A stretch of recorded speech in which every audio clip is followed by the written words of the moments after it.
যারা ইউটিউবে আছো, যারা ইউটিউবে ফলো করো আমাকে, তাদের জন্য এই ভিডিওটা। একটা ব্যাপার বলতে চাই যেটা সব থেকে মেন ইম্পর্টেন্ট পার্ট, সেটা হচ্ছে যে যারা গ্রুপ এ, গ্রুপ বি বা গ্রুপ সিতে যতগুলো করতে বলা হয়েছে তার থেকে যদি বেশি করে এসছো তাহলে সেটা তোমাদের জন্য অ্যাডভান্টেজেস। এবার সেটা কিভাবে, আমি এটা আগেও এক্সপ্লেন করেছি অনেকবার, তবু বলে দিচ্ছি। সেটা হচ্ছে যে যখন তুমি মানে ধরো একজন টিচার তোমার খাতা দেখছে, তুমি দেখলো যে গ্রুপ বি এর প্রথমটা করেছো, তুমি গ্রুপ বি এর পরেরটা করেছো, তারপরেরটা করেছো। তো ধরো প্রথমটাতে দেওয়া হলো তোমাকে 5-এর মধ্যে 4, পরেরটাতে 3, তারপরেরটাতে 2.5, তারপরেরটাতে 3, তারপরেরটায় 4, তারপরটাই আবার হয়তো 3.5 পেয়েছো। তো এবার কি হয় না, সিস্টেম কি করে, মানে যে পোর্টালে খাতা দেখা হচ্ছে কোনো ইউ ক্যান ইভ্যালুয়েট পোর্টাল, ওটা অটোমেটিক্যালি না একদম এন্ডে কপিটা চেক হয়ে যাওয়া লাস্টে ওটা অটোমেটিক্যালি ফেচ করে নেয় যে কোন তিনটেতে তোমার মানে সব থেকে হায়েস্ট আছে গ্রুপ বিতে। ধরো তো ধরো 5টা নিল, 4টা নিল আর 3.5 নিল, তাহলে হলো কি যে তুমি যেটাতে বেশি মার্কস পেলে সেটা তোমার মানে কনসিডার হয়ে গেল। কিন্তু প্রবলেমটা কি হয়, যে কোনো তিনটেই যদি তুমি করো তো সেখানে তো স্কোপ নেই বেশিটা পাবার কোনোভাবেই। এবং তুমিও জানো না, তোমার মনে হতে পারে যে হ্যাঁ দাদা আমি তো বেস্ট লিখেছি আমার,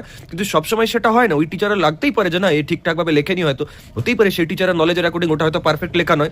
তো ইট ডিপেন্ডস আফটার অল। তো আমি তো বলবো নিজের তরফ থেকে যদি ক্লিয়ার থাকতে চাও তো প্রতিটা জায়গায় যদি 3টে বলা হচ্ছে 4টে করে আসো, যদি গ্রুপেতে 10টা বলা হচ্ছে 12টা করে আসো, এটা একটা ব্যাপার চলে গেল।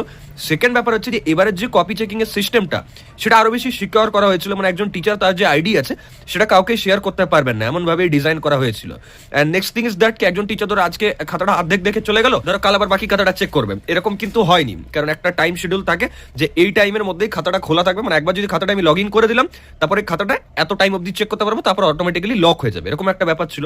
নেক্সট থিং ইজ দ্যাট কি ওই টিচার ধরো কোন একটা জায়গায় ধরো ভুল চেকিং হলো, সাপোজ তার বাড়িতে ঝগড়া হয়েছে, তোমার মনে হতে পারে যে দাদা আমাকে তো 5-এর জায়গায় 2 দিয়ে দিয়েছে, ঠিক আছে মেনে নিলাম যে ওই টিচার নয় ঝগড়ার জন্য বা কোনো পরিস্থিতির কারণে তোমাকে একটা ভুলভাল নম্বর দিয়ে দিয়েছে, কিন্তু ওই খাতাটা আরেকবার চেক হবে এবং নেক্সট যে টিচার চেক করবেন সে জানেন না যে প্রথম টিচার তোমাকে কত দিয়েছেন। তো বাই চান্স এই প্রথম টিচার আর সেকেন্ড টিচারের যে মার্কসটার মধ্যে টোটাল যে মার্কস সেটাতে যদি ডিফারেন্স চলে আসে, ফাইনাল একজন টিচার আছেন এনএসদেরই হেড, তো তিনি খাতাটা আবার চেক করবেন, তিনি দেখবেন যে আচ্ছা কার সাথে ম্যাচ করছে। তো যার কপি চেকিংটা ভুল হবে তাকে কিন্তু রেড ফ্ল্যাগ দেওয়া হয়, এবং 3টে রেড ফ্ল্যাগ না 2টো রেড ফ্ল্যাগ মানে হচ্ছে তাকে ম্যাকআউটের কপি চেকিং পোর্টাল থেকে ব্লক করে দেওয়া। তো যথেষ্ট সিকিউর বানানো হয়েছে সিস্টেম তোমাদের জন্য।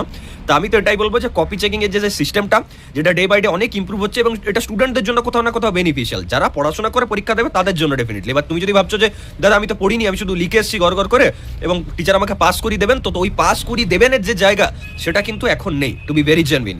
তো নেক্সট সেমিস্টার থেকে এগুলো একটু সিরিয়াসলি ডিল করতে থাকো, বাকি এই সেমিস্টারে যা হবে মানে হোপ ফর বেস্ট, কেউ নেগেটিভ ভাবে না, পজিটিভ ভাবো, আর নিজের প্লেসমেন্টের প্রিপারেশন ভালোভাবে করো, কারণ তোমরা এখন 3rd ইয়ার 4th ইয়ার আছো, মেন প্লেসমেন্টের প্রিপারেশনটাই তোমার হাতে আছে, অন্য কিছু সিজিপিও তোমার হাতে নেই আর ব্যাকলগ পাওয়াটাও তোমার হাতে নেই আপাতত। তো যেটা আছে সামনে সেটার কথা ভাবো, বাকি দেখা হচ্ছে নেক্সট ভিডিওতে। আর তোমাদের সেমিস্টার থেকে শুরু করে প্লেসমেন্ট অবধি আমি তোমাদের গাইড করবো, কন্টেন্ট দেবো, তার জন্য আমাকে ফলো করতে থাকো। Thank you.